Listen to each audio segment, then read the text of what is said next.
Ah, c'était cool. Bon, les gars, c'est le moment d'aller payer là. Et qui prend l'addition? Bah voilà, mais il est encore parti aux toilettes comme d'habitude.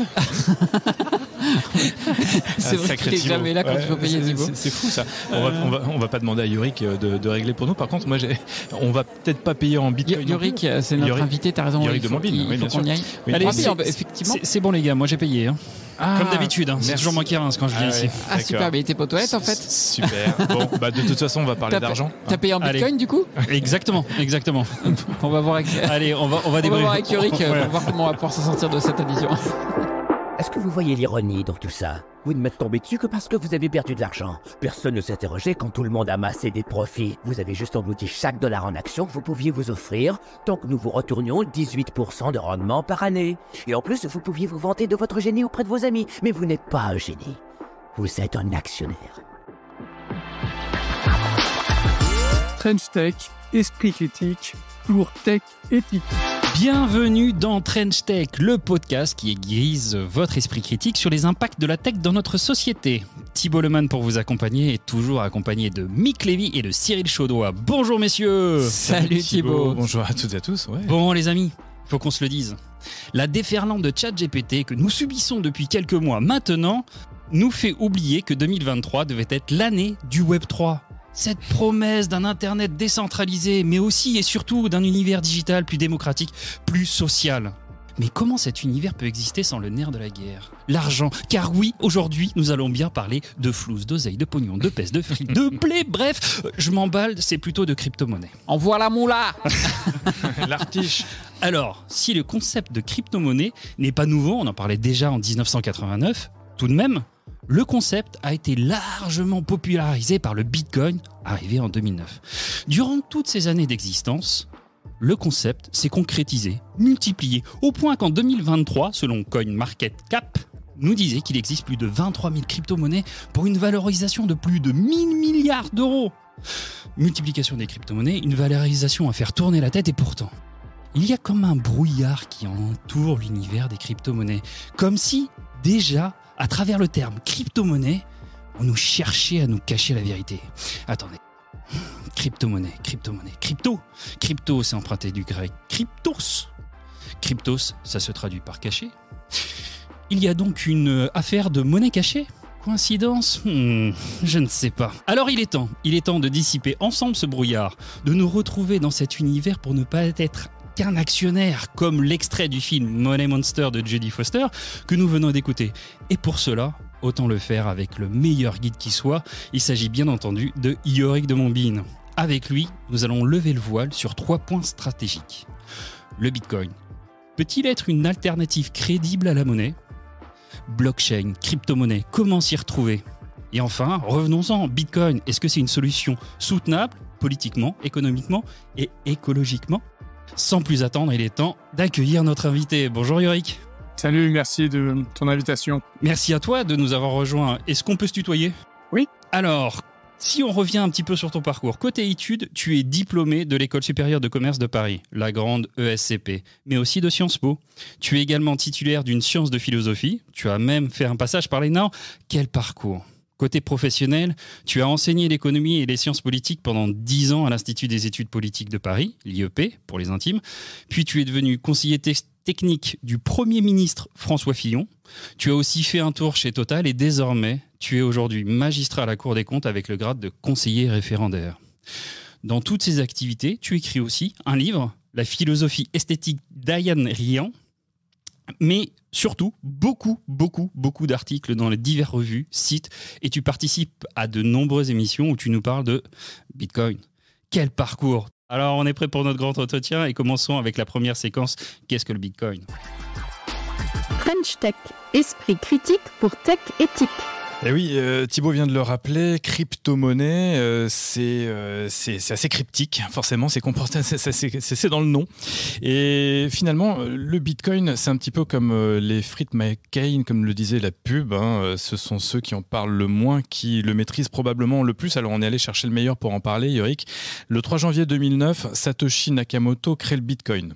Un assemblage donc entre le terme bit, qui est une unité informatique, chacun le sait, binaire, et coin, une pièce de monnaie en anglais. Dit comme ça, l'histoire pourrait être simple, mais si on essaie de savoir qui est Satoshi Nakamoto, le mystère s'épaissit, c'est un pseudonyme.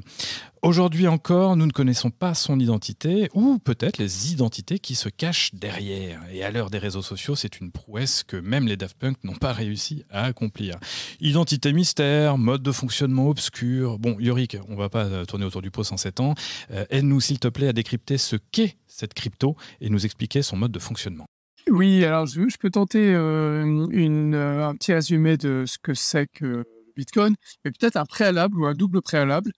D'abord, donc Nakamoto, il a inventé ça en 2009, il l'a conceptualisé en 2008, mais il faut bien savoir que ça faisait une vingtaine d'années que des cryptographes et des informaticiens essayaient de réaliser ça sans y parvenir. Et donc, l'invention de Nakamoto, c'est le fruit de 20 ans de tâtonnement, d'expérimentation, de théorisation, de travaux scientifiques extrêmement poussés.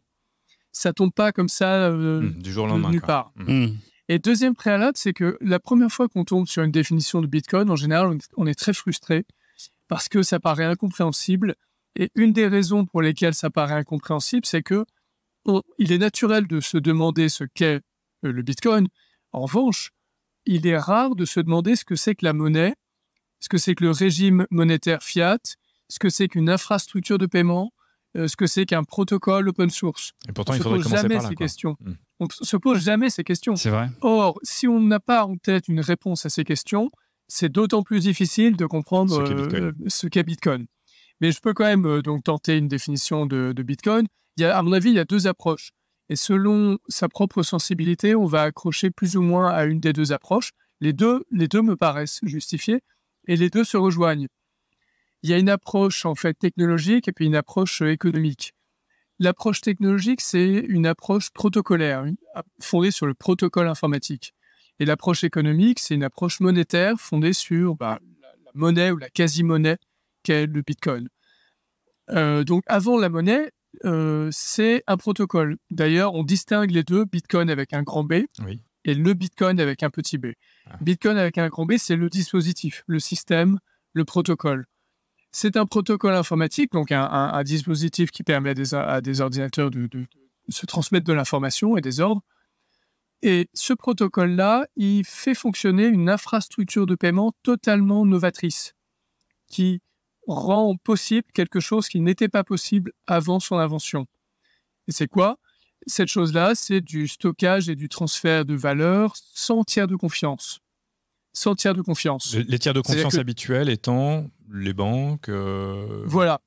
Dans le monde, alors je parle d'Internet, bien sûr. Sur Internet, les transferts de valeur avant Bitcoin, ils ne pouvaient pas se faire sans tiers de confiance pour sécuriser les choses et pour éviter qu'il y ait une double dépense. Pour éviter qu'on duplique le fichier monétaire comme on peut dupliquer un fichier photo. Oui. Et alors, ces tiers de confiance-là, ils créent énormément de problèmes. Le grand public ne les voit pas, les utilisateurs ne les voient pas, mais ils existent, ils sont coûteux, ils créent des aléas, des risques, du contrôle, de la surveillance, ils ont plein d'inconvénients.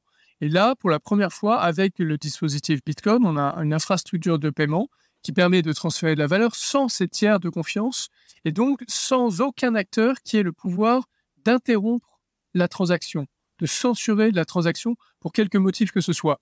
C'est ça un tiers de confiance, c'est quelqu'un qui a le pouvoir de censurer la transaction. Et donc là, c'est une rupture technique majeure dans l'industrie du paiement. Et là, notez bien que je n'ai pas parlé de monnaie. Oui. C'est-à-dire que la valeur, ce n'est pas de la monnaie, ce n'est pas la même chose. Oui. Transférer de la valeur, ce n'est pas forcément transférer de la monnaie. Il y a plein de façons de transférer de la valeur. Voilà. Et la particularité de ce système de transfert de valeur, c'est que pour être aussi ou voire encore plus sécurisé qu'un dispositif qui a des tiers de confiance, il intègre un certain nombre de technologies d'une manière incroyablement novatrice et il crée une nouvelle technologie qu'on peut appeler la technologie Bitcoin d'ailleurs, et non pas la technologie blockchain comme on le croit trop souvent. Et on y reviendra par la suite. Oui. Et dans ce dispositif, pour sécuriser cette infrastructure de paiement, il y a une incitation économique interne pour inciter certains acteurs à contribuer à sécuriser le réseau. Et dans cette incitation, il y a notamment l'émission d'un jeton numérique qui potentiellement peut servir de monnaie c'est le Bitcoin. Et donc, et qui sert à rémunérer. C'est ça, c'est une forme de rémunération des gens qui participent à ce socle, cette infrastructure. On les récompense et ce jeton-là, à l'origine, il vaut rien. Mais simplement, il peut servir de rémunération dans la mesure où ces acteurs, dont on parlera par la suite sans doute, s'imaginent qu'il va prendre de la valeur et donc qui justifie que eux-mêmes puissent consentir un travail, une dépense d'énergie, etc., pour sécuriser le réseau. Alors, ça, c'est la première approche. Ouais, vas-y, Yorick. Ouais, c'est l'approche protocolaire. D'accord. Et il y a une deuxième approche, c'est l'approche monétaire. C'est donc Bitcoin, c'est une unité informatique numérique comptable qui a les qualités objectives pour être utilisée comme monnaie. C'est-à-dire, c'est pas une monnaie au sens juridique, c'est pas une monnaie au sens économique actuellement parce que c'est pas un intermédiaire d'échange universellement accepté, mais ça a les caractéristiques techniques et économiques pour être utilisé progressivement comme une monnaie. Et c'est une monnaie différente des monnaies étatiques parce que son nombre d'unités est limité. On ne peut pas en créer autant qu'on veut. On ne peut pas faire fonctionner la planche à billets, quoi. Voilà, le protocole fait qu'il y en a un nombre limité qui sera créé. Donc, il en est créé toutes les 10 minutes pour rémunérer ces acteurs dont je parlais.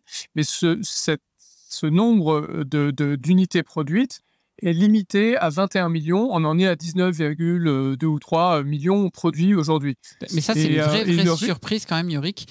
Enfin, moi, c'était même quasi une découverte. Je ne viens pas du monde économique, mais de comprendre que les monnaies actuelles, ce qu'on appelle les monnaies fiat, l'euro, le dollar, etc., tu as cité le terme tout à l'heure, sont finalement infinies. C'est-à-dire que les États peuvent en émettre autant qu'elles le veulent. Et que la grosse différence avec le Bitcoin, c'est que là, on est sur une matière, une monnaie qui n'est absolument pas infinie. Il y en a un nombre de jetons, comme tu le disais, qui est déjà déterminé. C'est une énorme différence. C'est une monnaie qu'on ne peut pas manipuler. On ne peut pas distordre son rythme d'émission de manière discrétionnaire et de manière politique. Donc, on ne peut pas faire de politique monétaire. Voilà. Et c'est une monnaie qui est apte à protéger ses utilisateurs contre l'inflation des prix de l'économie, puisqu'elle est en nombre limité, contrairement donc aux monnaies étatiques qui sont émises aujourd'hui sans limite, avec les conséquences qu'on connaît, l'inflation des prix, et beaucoup d'autres conséquences parfois complexes à analyser. Et juste une question peut-être un peu triviale, mais qu'est-ce qui nous assure que quand on aura atteint les 21 millions, on ne va pas en produire de nouveaux ? Donc voilà, ça c'est une question majeure, et ça fait partie de la confiance accumulée par ce dispositif. Plus le temps passe et plus on se rend compte que ce dispositif est solide et que ce paramètre-là, qui est un paramètre clé, ne sera pas modifié. Alors, en fait, en toute théorie, il pourrait être modifié. Parce que dans un protocole open source, tout est modifiable. Le problème n'est pas la modification, le problème est de convaincre les utilisateurs de ce protocole d'implémenter les actualisations du protocole. Et ce paramètre étant tellement important, personne n'arrivera jamais à convaincre la majorité d'utilisateurs d'actualiser, d'uploader la nouvelle version du logiciel modifiant le régime d'émission des bitcoins. Le capping, parce que sinon ça les diluerait, le bitcoin perdrait de la valeur. Ça briserait la proposition de valeur principale du bitcoin, qui est d'avoir un régime d'émission totalement prévisible et désinflationniste. Et donc, sa valeur s'effondrerait et donc aucun utilisateur de Bitcoin n'aurait intérêt à accepter une telle modification. Mais du coup, est-ce que... En revanche, chacun, toi, tu peux proposer cette modification.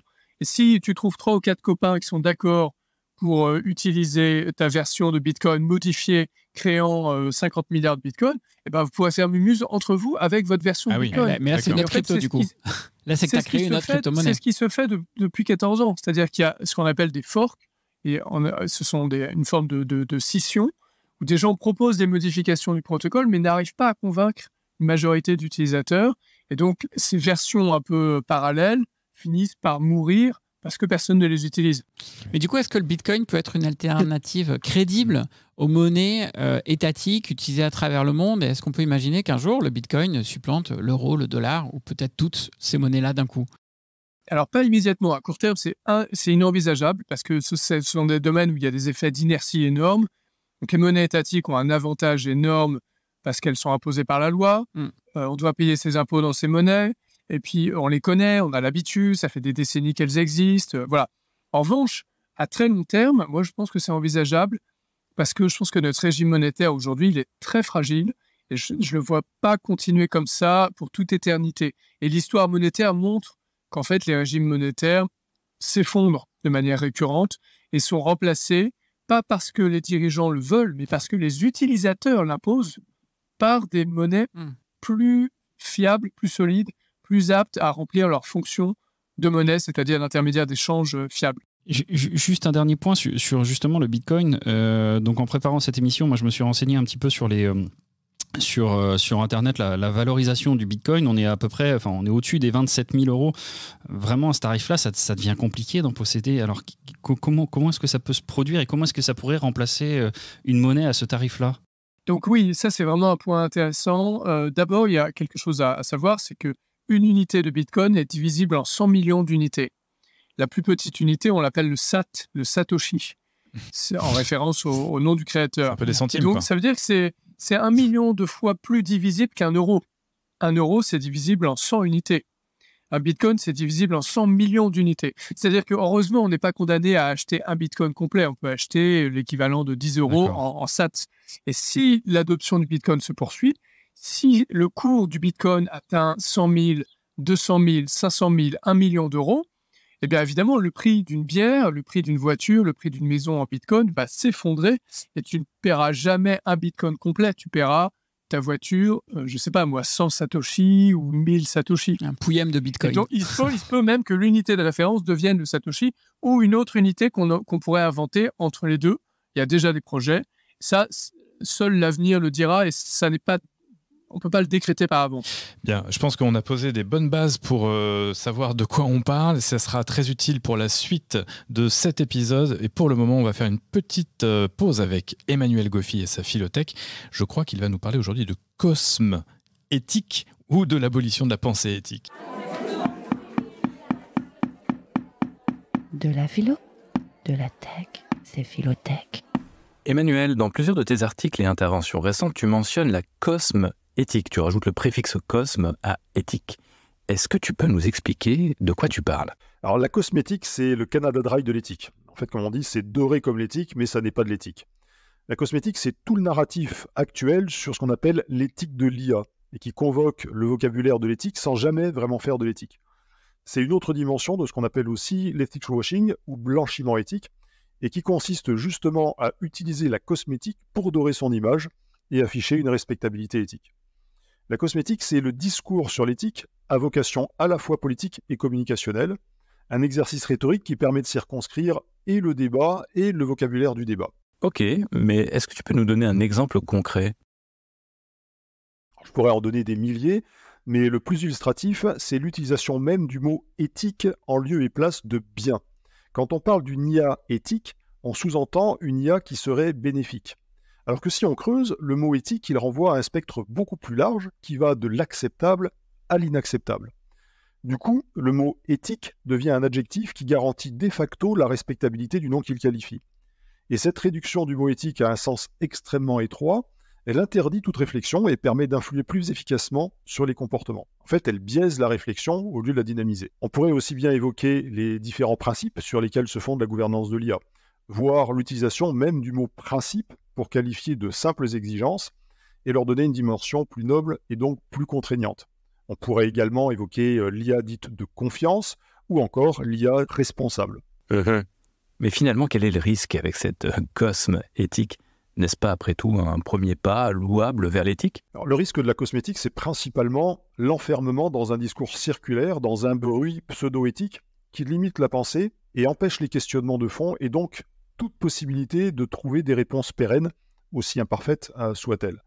La cosmétique, elle repose sur un écrasement de ce que les stoïciens et bien plus tard Ferdinand de Saussure expliquaient, c'est-à-dire la différence entre le signifié et le signifiant d'un mot. Chaque mot, c'est l'association d'une image sonore ou visuelle, le signifiant, et d'un concept qui lui est associé, un sens qui lui est donné par chacun et chacune. C'est le signifié. Et la cosmétique, elle tend à effacer cette différence pour associer à un signifiant un signifié prédéfini de manière arbitraire par un tiers normalisateur. Les mots ne sont plus contextualisés, leur sens ne dépend plus de notre appréciation et de nos perceptions, mais ils nous sont donnés. Et le vocabulaire nous est imposé subtilement et nous perdons aussi toute capacité de prise de recul sur le narratif qui nous est fourni. C'est ce qui se passe quand on parle, par exemple, d'IA éthique. À l'extrême, la cosmétique, elle peut contribuer à une forme de gouvernementalité définie par Michel Foucault comme la rationalisation des modalités permettant de disposer des hommes et des choses, à savoir la conduite des conduites, un biopouvoir normalisateur qui s'appuie sur le discours. Plus raisonnablement, ce qui est à craindre, c'est surtout l'abolition de l'esprit critique, au moins dans le domaine de l'éthique appliquée à l'IA. French Tech, esprit critique pour Tech Éthique. Ether, Binance.com. Je crois qu'on connaît bien celle-là grâce à Laurent Guérin et son moment d'égarement. Tether, Solana, XRP, Cardano, USD Coin, Avalanche, Bitcoin sont là quelques crypto-monnaies qui existent. J'ai pas fait les 24 000 que j'avais identifiés au-dessus, mais j'en vous en ai donné quelques-unes. Alors lorsqu'on essaie de creuser un peu ce qui se cache derrière, on tombe très vite sur des termes de type blockchain, coins, altcoins, token. Yorick, à l'aide, aide-nous à comprendre un peu tout ce jargon là. Alors c'est vrai que c'est un débat d'une immense confusion et personne n'est d'accord.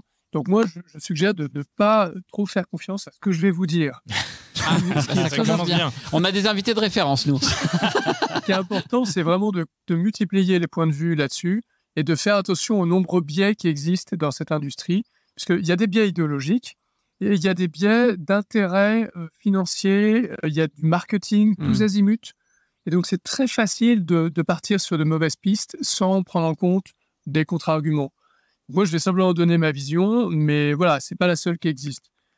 Si on essaie de refaire un peu l'histoire, très vite, dès les premières années de Bitcoin, des spécialistes de Bitcoin se sont dit on a là une technologie objectivement révolutionnaire qui permet donc d'échanger de la valeur et même de l'information sans tiers de confiance et de manière plus efficiente que les réseaux habituels, c'est-à-dire plus rapide, plus sécurisée, moins coûteuse, non réversible, programmable, protégeant l'anonymat, etc. Donc, appliquons cette innovation fabuleuse à d'autres choses que la monnaie.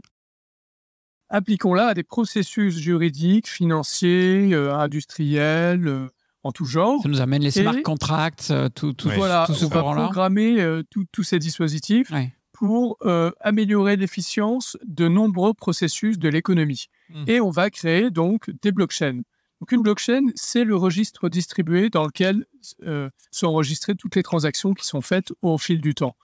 Et donc, là, il y avait deux options, soit reprogrammer ex nihilo à partir de rien quelque chose qui ressemble à Bitcoin, mais avec des paramètres différents, rendant, par exemple, davantage programmables les transactions, ou améliorant la vitesse, ou voilà, changeant des paramètres, soit carrément copier le protocole Bitcoin, qui est public, libre, et modifier des paramètres. Et c'est plutôt la première option qui a été choisie. Donc, la première grande autre blockchain, ça a été Ethereum. Et là, l'objectif, c'est donc de faciliter la programmabilité des transactions pour innover et fournir aux entrepreneurs une plateforme permettant d'inventer des tas de choses dans tous les domaines, en matière de marché prédictif, d'audit, de logistique, de finance, de toutes sortes de choses. Et donc, on a assisté à une multiplication des blockchains, chacune étant donc un registre distribué avec un protocole, un programme associé et un jeton associé. Parce que dans tous ces cas, il fallait une manière de rémunérer les acteurs qui ne sont pas des tiers de confiance, mais qui sécurisent le réseau. Et il y a eu une tentative dans l'opinion publique de dissocier le sujet blockchain du sujet crypto-monnaie. C'est vrai qu'on entend souvent notamment chez nos responsables politiques. Parce qu'il faut bien savoir que le sujet monétaire est un sujet tabou. C'est très perturbant pour la puissance publique de voir arriver des concurrents dans le domaine de la monnaie. C'est un pouvoir régalien d'ailleurs, on y reviendra peut-être tout à l'heure, mais c'est un pouvoir régalien, donc c'est très déstabilisant. Oui. Alors voilà, on essaye de faire croire que c'est un pouvoir régalien. Donc le propos dominant qui s'est instauré au fil du temps, ça a été de dire la technologie blockchain, la révolution blockchain, c'est magnifique, c'est super, il faut que la France soit le leader universel de ce domaine, mais la crypto-monnaie, c'est au mieux pas très fiable, au pire, franchement très vilain. Donc, n'y touchez pas trop, c'est méchant. C'est tout le narratif autour de l'utilisation des crypto-monnaies par les mafias et autres. Voilà, ça a plein d'inconvénients, c'est pour les brigands, ça c'est très volatile, pour le coup. C'est volatile, ça pourra jamais être des vraies monnaies, etc. Et donc, ça, on y reviendra juste après. On va y revenir. Alors, sur tout ce volet-là, on y reviendra juste après pour avoir un peu ta vision de la défense. Oui. Il faut y revenir. Mais ce qu'il faut bien comprendre, c'est que ce discours s'est imposé alors qu'il est fumeux. Il est fumeux. Pourquoi ? Parce que tous ces dispositifs fondés sur des blockchains dont j'ai parlé, ils sont fondés sur l'idéal de décentralisation et de désintermédiation. Certains d'entre eux ont recréé des tiers de confiance centralisés pour faire fonctionner leurs dispositifs. Et en faisant ça, ils ont renoncé à l'idéal de décupler l'efficience des process qu'ils essayaient de réformer. Parce que si on recrée des tiers de confiance, on recrée les risques, les aléas, les coûts, les perturbations dont Nakamoto a voulu se soustraire. Voilà. En revanche, si on veut vraiment quelque chose de totalement décentralisé, avec personne qui peut vraiment interrompre les transactions ou les transferts d'informations, à ce moment-là, il faut inciter les acteurs qui sécurisent le dispositif en les rémunérant avec un token, un jeton numérique qui est émis à cet effet. Et ce jeton-là, devinez quoi ? Il a des caractéristiques monétaires, ou pré-monétaires, ou quasi-monétaires. Pourquoi ? Parce qu'il est en général homogène, divisible, portable, difficile à produire et relativement rare. Donc, il est de facto, que les concepteurs de ces dispositifs le veuillent ou non, il est de facto en concurrence avec les autres jetons pour être progressivement adopté comme une monnaie. Mais pourtant, Yorick... le sujet monétaire et le sujet blockchain, ces deux sujets sont indissociables. Juste sur ce narratif qui est venu un peu noircir le tableau pour faire peur, etc. Bon, on comprend, on entend bien. Pour autant, la supposée inviolabilité de ces tokens, la supposée non-volatilité de ces crypto-monnaies, etc., on a vu que ça a fait long feu. Il y a énormément de cryptos qui sont cassés la figure, beaucoup d'investisseurs du coup, qui ont perdu beaucoup d'argent, etc. D'ailleurs, il y a un certain nombre de cryptos, mais tu m'arrêtes si je me trompe, qui sont blacklistés d'une certaine manière aujourd'hui. Est-ce que tu peux nous en dire deux mots ? C'est ce qui fait que le Bitcoin, c'est vraiment durable et pas les autres cryptos ? Alors, on a assisté à une véritable ruée vers l'or dans ce domaine-là. La plupart des investisseurs se sont dit le prochain Google va émerger de l'écosystème blockchain, je ne veux pas louper cette occasion. Donc, et on a assisté aussi à un déferlement de projets portés certains par d'authentiques entrepreneurs, des créateurs, et puis pour d'autres, par d'authentiques malfrats, gangsters, arnaqueurs.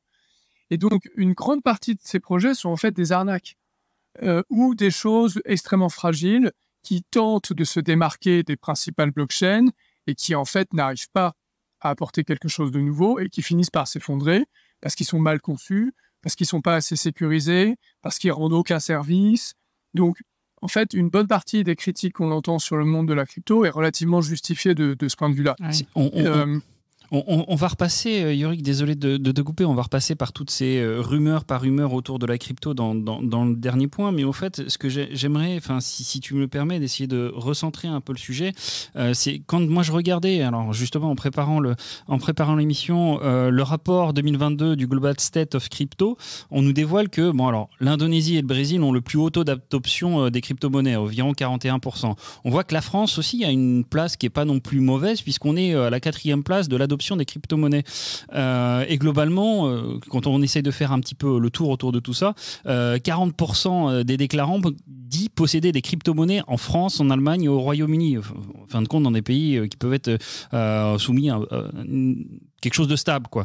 Mais la vraie question, c'est qu'il y a une différence entre l'idée politique et l'idée du peuple, et quelque part, est-ce qu'on n'est pas à l'aube d'une révolution un peu silencieuse, finalement, que le peuple prend en compte, mais que l'État a du mal à rentrer dedans ?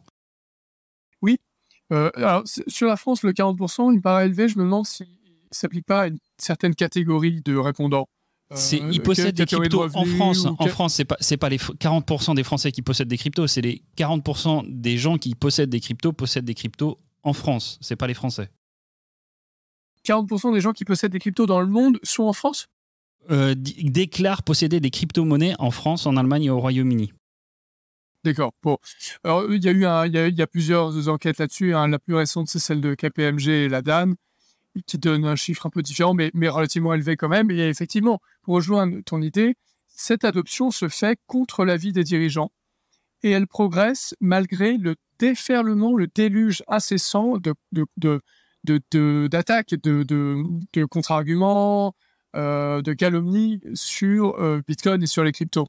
Et donc, c'est intéressant de voir ça. Et là où ça progresse le plus, c'est dans les pays autoritaires, où il y a beaucoup d'inflation, où il y a de la corruption, de la bureaucratie et à un faible taux de bancarisation. C'est au Nigeria, au Venezuela, en Argentine, en Turquie, au Vietnam. Et dans ces pays-là, les gens n'ont pas fait Polytechnique, mais ils comprennent en 5 minutes l'utilité de Bitcoin. Parce que pour eux, en fait, c'est tout simplement vital d'avoir quelque chose qui leur permet de protéger leur épargne contre la spoliation, l'inflation et l'arbitraire politique et le vol. Et donc, ils ont tous des petits téléphones, et donc il n'y a aucun problème. Et en 5 minutes, ils apprennent à le faire fonctionner.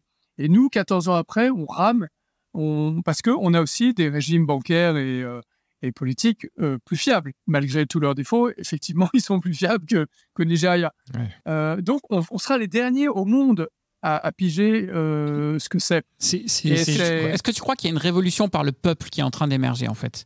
Est-ce que ça va aller assez loin, un peu partout dans le monde, chez nous aussi, pour qu'il y ait cette adoption qui se fasse effectivement sans les dirigeants, comme tu le disais, avec une volonté de reprendre en main sa liberté financière, parce que c'est un peu ça qui est derrière. En fait, on peut parler du peuple, mais moi, je me situe plutôt au niveau individuel, c'est-à-dire que chaque individu veut protéger ses biens et garantir l'avenir de ses enfants. Et quand il commence à comprendre que la monnaie aujourd'hui est fragile, que les États occidentaux sont surendettés et qu'on va vers des crises financières et monétaires historiques, eh ben, il commence à se renseigner. Il se dit, tiens, il faut que je diversifie mon épargne. Il y a des bulles dans tous les domaines, mais peut-être qu'il y a des domaines où investir est peut-être un peu plus futé. Donc, progressivement, les gens se mettent à acheter ces choses-là, de même qu'ils achètent de l'immobilier ou de l'art ou des voitures, voilà. Et ils se mettent. Et là, c'est quelque chose qui est plus accessible aux petits épargnants. C'est-à-dire que pour acheter un immeuble, il faut être riche. Mais là, on peut acheter pour 100 ou pour 200 euros de crypto et attendre 10 ans pour voir comment ça va évoluer. Et donc, c'est un processus qui est nécessairement très long. Quand on se plaint que 14 ans après Bitcoin, il ne soit toujours pas devenu une monnaie universelle, en fait, on oublie que d'habitude, dans l'histoire monétaire, ça prend des siècles, l'émergence d'une nouvelle monnaie. Et là, ça va prendre pas des siècles, mais peut-être quelques générations. Ce qui est déjà une accélération foudroyante au regard de l'histoire humaine. Et c'est parfait, ça fera une très belle transition sur notre prochaine séquence. Et en attendant, on va juste retrouver la tech entre les lignes de Louis de Diesbach qui va nous parler d'un article scientifique sur l'addiction. La tech entre les lignes. Hello Louis, alors aujourd'hui tu vas nous parler tech évidemment, mais aussi nous parler de médecine, c'est ça ? Exactement, on va parler d'un sujet assez important, l'addiction aux réseaux sociaux. Alors, il y a de nombreux articles qui se penchent sur ce sujet et j'ai donc dû choisir. Je vous propose de regarder un papier qui date de 2013 et qui s'intitule « Social Networking Addictions, Emerging Themes and Issues ». Donc, l'addiction aux réseaux sociaux, premier sujet, premier problème. Pour être précis, c'était même l'édito du Journal of Addiction Research and Therapy, donc un papier assez important à l'époque. Il a été rédigé par Mark Griffiths, qui est psychologue et spécialiste des comportements d'addiction. Il donne cours à l'université de Nottingham, au Royaume-Uni, et il dirige le International Gaming Research Unit. Il a écrit plus de 1400 articles de recherche, a reçu des dizaines de prix pour ses travaux, et c'est donc un ponte des questions d'addiction, surtout au jeu. On peut dire qu'il sait de quoi il parle. D'accord. Et en 2013, Mark Griffiths pointe donc l'émergence des questions d'addiction et aux réseaux sociaux, c'est ça ? Exactement. Et on est précisément dans son domaine d'expertise. Et il sent qu'il y a quelque chose de neuf qui se prépare. Ce qui n'est pas étonnant quand on sait que les mécanismes développés par les géants de la tech se reposent, entre autres, sur les recherches faites dans les casinos, donc l'addiction au jeu, dont Griffiths est spécialiste. Mais il n'est pas tout à fait certain qu'il s'agisse vraiment d'addiction ou juste d'usage intensif ou excessif. Mais selon lui, il y a quand même une question qui mérite d'être posée et c'est pour ça qu'il en a fait l'édito du journal. Je te vois venir. En fait, qu'est-ce qui différencie l'addiction d'un usage intensif, voire même abusif ? Alors, la nuance est assez fine et Griffiths se base sur ses propres recherches pour répondre à cette question et pour bien faire la différence entre un comportement excessif, un simple abus en quelque sorte, et vraiment une addiction au sens médical du terme, quelque chose qui est plus chronique. Il va essayer en fait de répondre à cette question, est-ce qu'il y a, oui ou non, des comportements d'addiction aux réseaux sociaux ? Donc, dans la recherche, il y a 6 critères qui définissent un comportement addictif. 1, les sautes d'humeur, c'est assez clair, est-ce que tu es chiant ou pas quand tu es en manque de réseau ? 2, la science, au sens, est-ce que ce comportement est omniprésent dans nos pensées ou nos comportements ? 3, la tolérance. Genre, est-ce que tu as besoin chaque jour d'un petit peu plus de réseaux sociaux parce que tu deviens tolérant à ta dose précédente ? Un peu comme un alcoolique qui boirait un verre de plus chaque jour. 4, les symptômes de sevrage. A-t-on, oui ou non, du mal à se séparer de son utilisation des réseaux? 5. L'émergence de conflits entre utilisation des réseaux et autre chose. Par exemple, est-ce que je préfère voir ma famille ou être sur les réseaux? On pense notamment aux gens qui sont sur leur téléphone lors de repas familiaux, etc. Et puis 6, la rechute potentielle après une période d'abstinence. On imagine bien que du coup les réseaux sociaux puissent être une addiction, mais ça serait lié à quoi exactement? Alors Mark Griffiths, il liste 3 modèles, 3 patterns possibles qui pourraient causer cette addiction. Le premier, ce serait une sorte de modèle cognitivo-comportemental qui expliquerait l'addiction par une cognition mal adaptée et des facteurs environnementaux, donc quelque chose d'externe. 2, un modèle qui se reposerait sur les compétences sociales des individus. Quelqu'un qui manquerait par exemple de confiance en lui pourrait préférer les interactions et les communications virtuelles. Et 3, un modèle socio-cognitif, qui se baserait sur l'attente positive que nous avons d'Internet, le tout magnifié par l'efficience absolue du web et son manque de régulation. Alors, Griffiths précise quand même que ces 3 modèles ne sont pas mutuellement exclusifs. On peut tout à fait souffrir des 3 en même temps. Super, et du coup, on s'en sort comment de ce truc? Alors, c'est assez difficile parce que logiquement, on ne peut pas faire comme avec les autres addictions. Une abstinence complète d'Internet au XXIe siècle, c'est quasiment impossible. Et donc, Griffiths préconise plutôt une modération et une éducation accrue.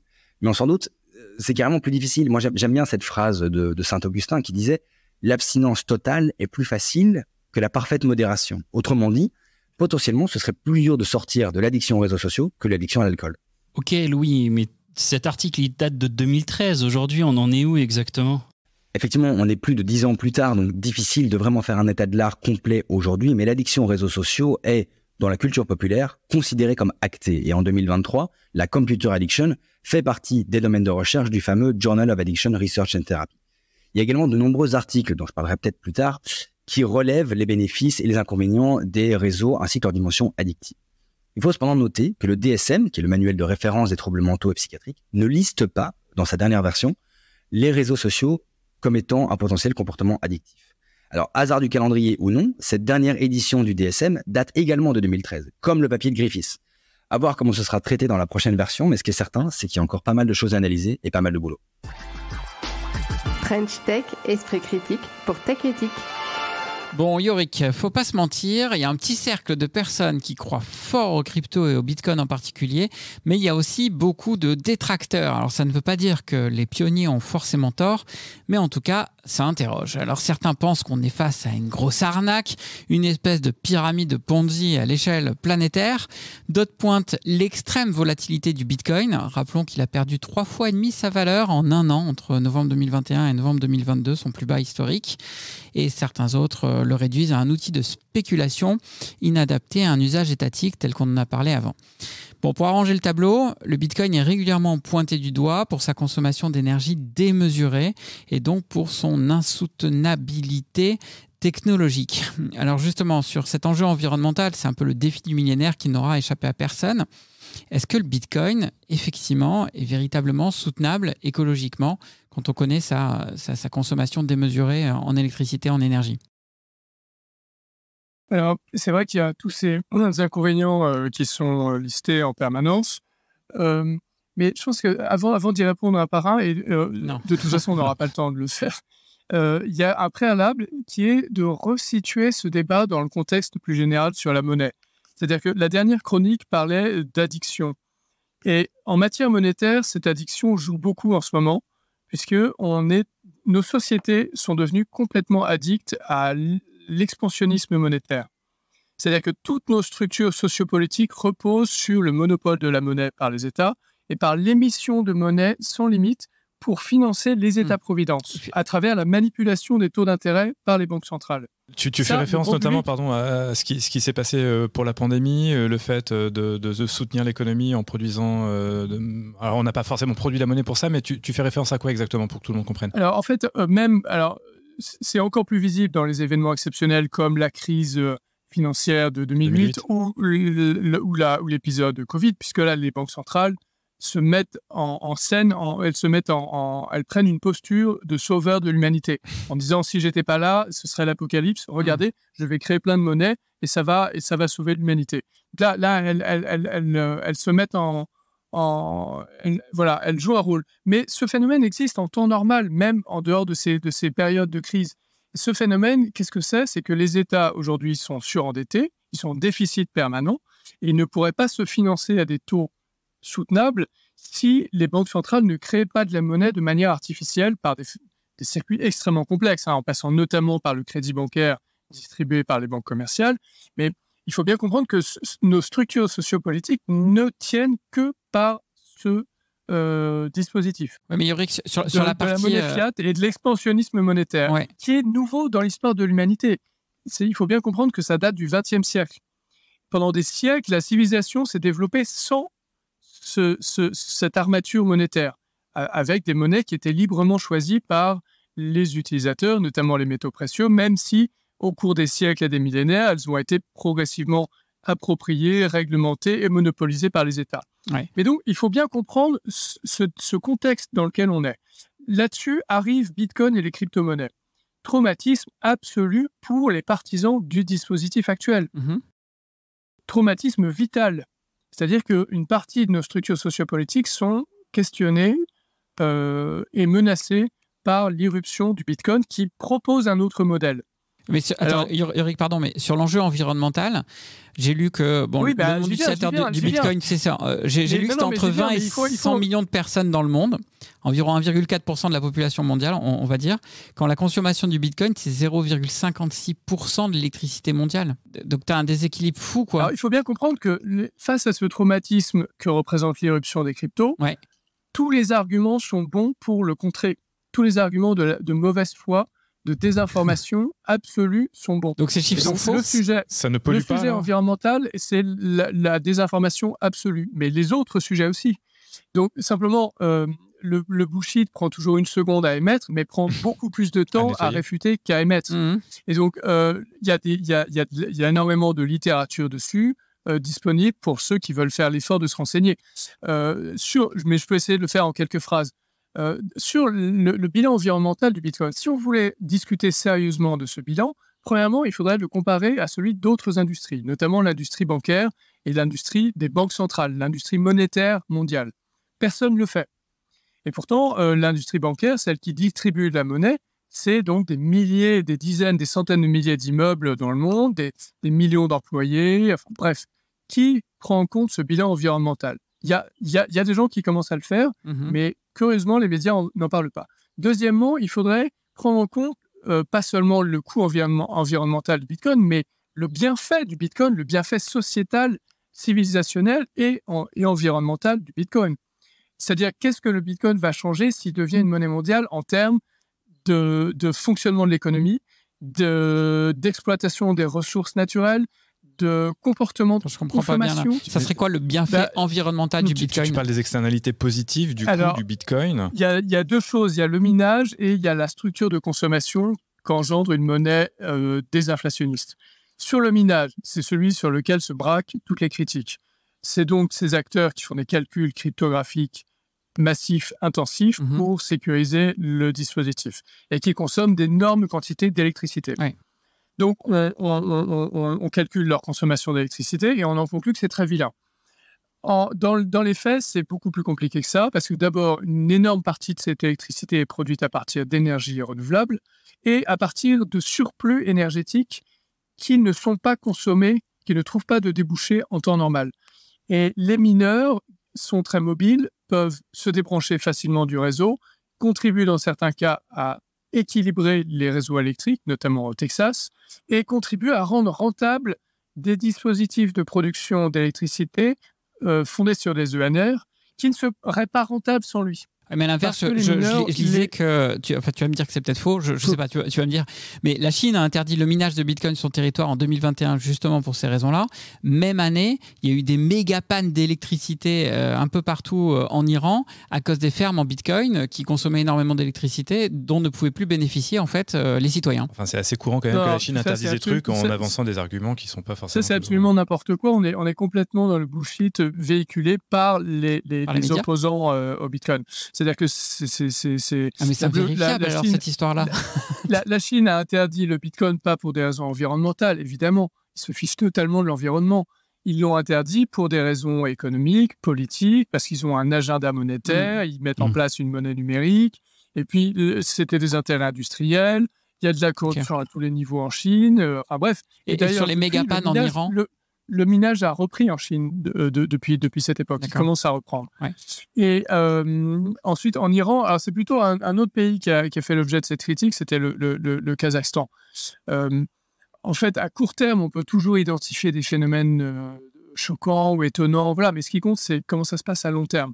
À long terme, aujourd'hui, 60% du minage fonctionne en UNR. Et de plus en plus, l'industrie du Bitcoin devient un atout pour la transition énergétique. Notamment, par exemple, en utilisant de manière bien plus vertueuse le méthane sur les champs de production de pétrole. Mm-hmm. Au lieu de le brûler, on l'utilise pour produire de l'électricité qui mine, etc. Enfin bref, il y a une multitude d'exemples. Les gens qui sont intéressés peuvent se renseigner. Il y a un article d'Alexandre Stashchenko qui est disponible sur Internet, qui répond à tout ça en détail. Donc voilà, ça c'est le premier point, c'est le minage. Mais il y a un deuxième point très important, c'est que aujourd'hui, nos monnaies qui sont émises sans limite, elles incitent à la surexploitation des ressources naturelles et elles incitent à la surconsommation à court terme, à l'obsolescence programmée et à une structure de la consommation qui n'est pas saine et qu'on attribue en général au capitalisme, alors qu'en fait, non, elle vient d'un régime monétaire inadapté. Une monnaie désinflationniste, comme le Bitcoin, dont le régime d'inflation décroît avec le temps, rend possible une économie déflationniste, c'est-à-dire une économie où les prix ont tendance à baisser à long terme. Et quand ta monnaie s'apprécie à long terme, tu fais très attention avant de la dépenser. Parce que tu as le choix entre acheter un truc ou la garder un peu et elle prend de la valeur. Donc, tu vas arrêter d'acheter des trucs inutiles qui sont périmés au bout de 3 mois.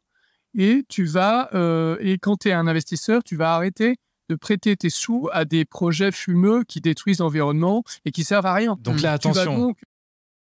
Pardon, parce que... Donc toute la structure... Non, mais j'ai résumé quelque chose d'extrêmement vaste en quelques phrases, mais c'est pour donner des pistes de réflexion. Je ne prétends pas démontrer les choses, c'est simplement pour intéresser ces sujets qui sont maltraités dans les médias. Bien sûr, mais donc, juste... Faisons une toute petite synthèse de ce qui vient d'être dit, parce que c'est quand même assez colossal. Dense, et c'est pas alors déjà, c'est dense, effectivement. Et puis, c'est pas forcément à la portée de tout le monde d'avoir ce niveau de lecture. Donc, si je résume, il y a énormément d'arguments fallacieux, d'après toi, qui sont avancés et probablement poussés par les institutions parce que ça ne les arrange pas du tout de voir arriver des cryptos et le Bitcoin en particulier, y compris les arguments portant sur le coût et l'empreinte écologique des crypto-monnaies et du minage, puisqu'on ne fait pas ce travail à l'échelle de ce qui existe par ailleurs dans le mortar, dans le dur, dans le système monétaire concret et physique.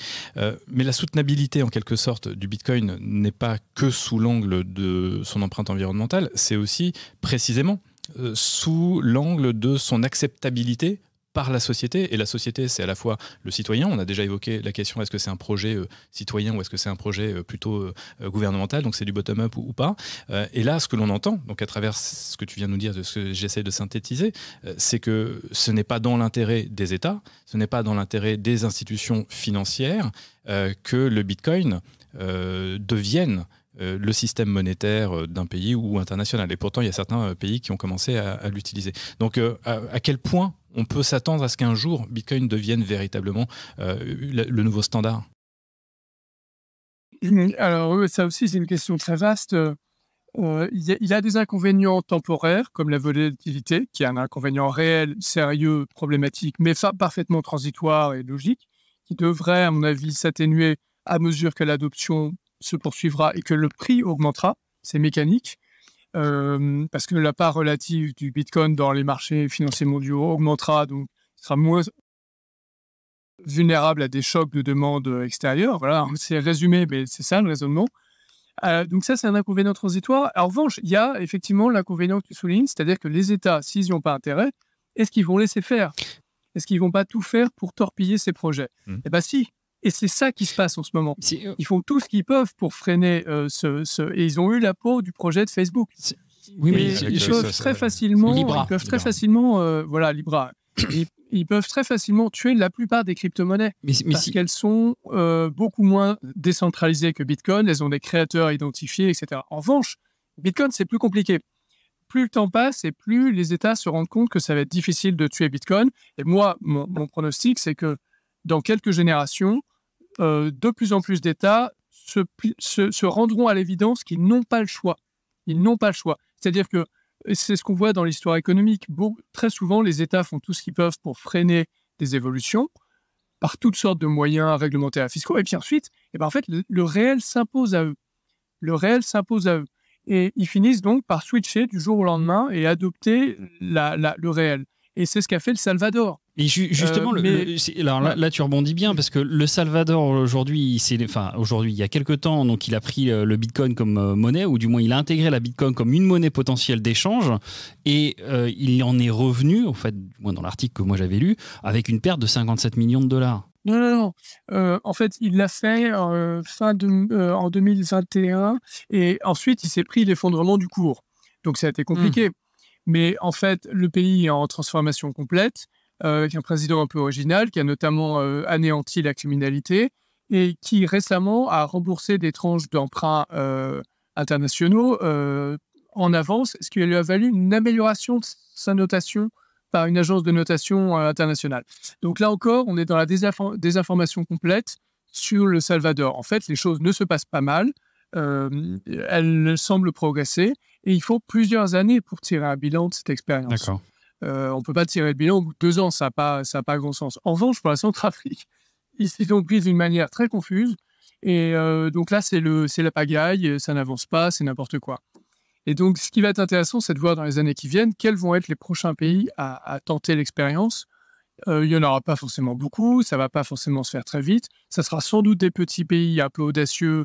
Ça ne va pas être les États-Unis ou l'Inde tout de suite. Ou l'Allemagne. Et là, voilà, il faut raisonner en long terme. Et la plupart de nos commentateurs sont omnibulés par le court terme et par le sensationnalisme et par le négatif. Donc l'écho médiatique sur ces sujets est totalement à côté de la plaque. Il est anxiogène, il est myope, il est court-termiste et il est biaisé.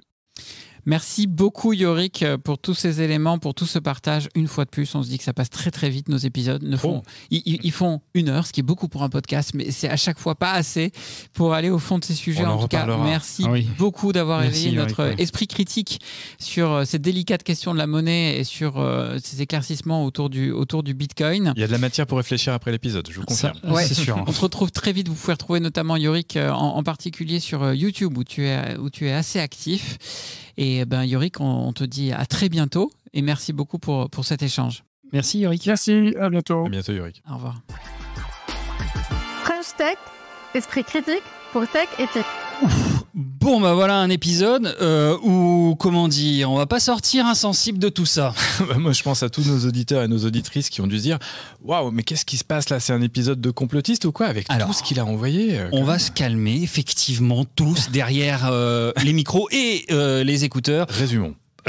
Prenons un petit peu de temps, un petit peu de recul et essayons. Qu'est-ce que tu en as retenu, toi, Mick ? Eh bien, que c'est un sujet vraiment compliqué. C'est un sujet sur lequel il est très, très compliqué, je trouve, de se faire une véritable idée. C'est sûr qu'il y a une révolution qui est en cours. Est-ce que cette révolution ira jusqu'au bout ou pas ? C'est pas facile de le savoir, ça c'est clair, mais ça c'est juste le futur.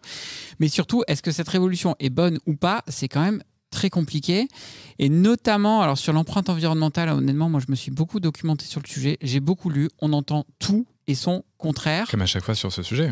Alors sur le sujet Bitcoin en particulier, et en plus, alors je ne sais pas si ça va nous arriver à nous suite à l'apparition de cet épisode sur les réseaux sociaux, mais dès que quelqu'un sur les réseaux sociaux émet quoi que ce soit de réserve sur le Bitcoin, il se prend une volée de tous les fans, de tous ceux qui soutiennent cet écosystème qui est hyper violente même, il faut le dire.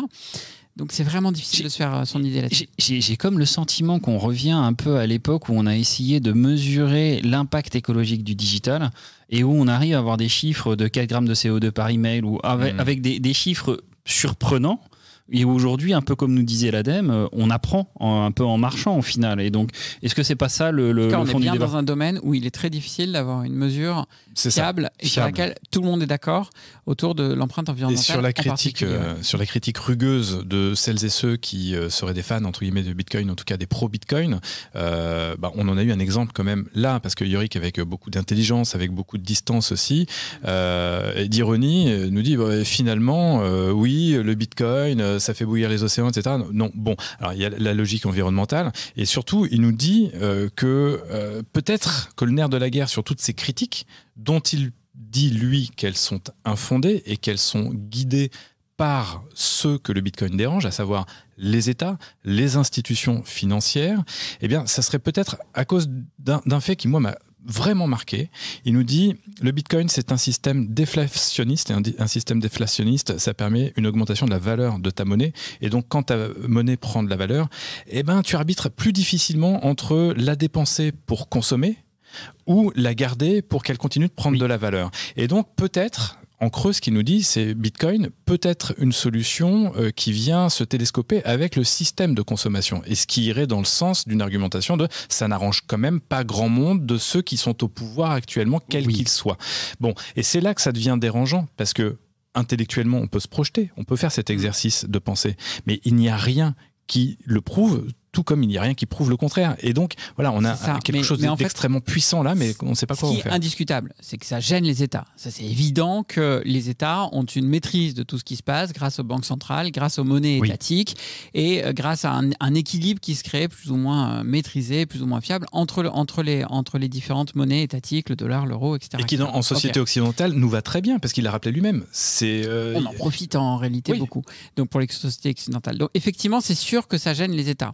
Maintenant, est-ce que du coup, ça en fait l'argument numéro 1 ? Est-ce que vraiment ça fait qu'on n'arrive pas à vérifier si c'est bon, si c'est pas bon d'un point de vue environnemental, d'un point de vue éthique, on va dire au sens large ? Et ben, c'est compliqué de le dire, mais c'est ça qui ramène effectivement une impression parfois d'un truc complotiste derrière, puisque constamment l'argument qu'on te dit, c'est les États sont contre, les médias savent pas le traiter, c'est de la désinformation. C'est de la désinformation. Et c'est là où, au final, on vous donne à vous, auditeurs, de quoi d'aller chercher cet esprit critique et d'essayer de trouver les articles ou du moins la documentation qui vous permettrait à vous de vous faire votre propre opinion et pas à nous de vous le faire. French Tech. Plus ou moins 60 minutes viennent de s'écouler. Et normalement, votre vision sur les crypto-monnaies en général et le Bitcoin en particulier vous sont désormais un peu plus familières ou pas. Merci d'être de plus en plus nombreux et nombreuses à prendre le temps d'exercer votre esprit critique à nos côtés sur les enjeux éthiques que soulève l'environnement technologique dans lequel nous baignons. Que nous soyons les concepteurs, les commanditaires ou les usagers du monde technologique dans lequel nous baignons, nous avons le droit et même la responsabilité, le devoir de faire preuve de sens critique sur ces sujets. Soyons acteurs plutôt que spectateurs. Trench Tech, c'est aujourd'hui fini, mais vous pouvez nous écouter ou réécouter sur votre plateforme de podcast préférée. Alors profitez-en pour nous laisser un commentaire et nous mettre des étoiles, ça fait toujours plaisir. Et vous contribuerez ainsi à propager l'esprit critique pour une tech éthique. Car comme l'a dit Voltaire, le peuple reçoit la religion, les lois comme la monnaie, sans l'examiner.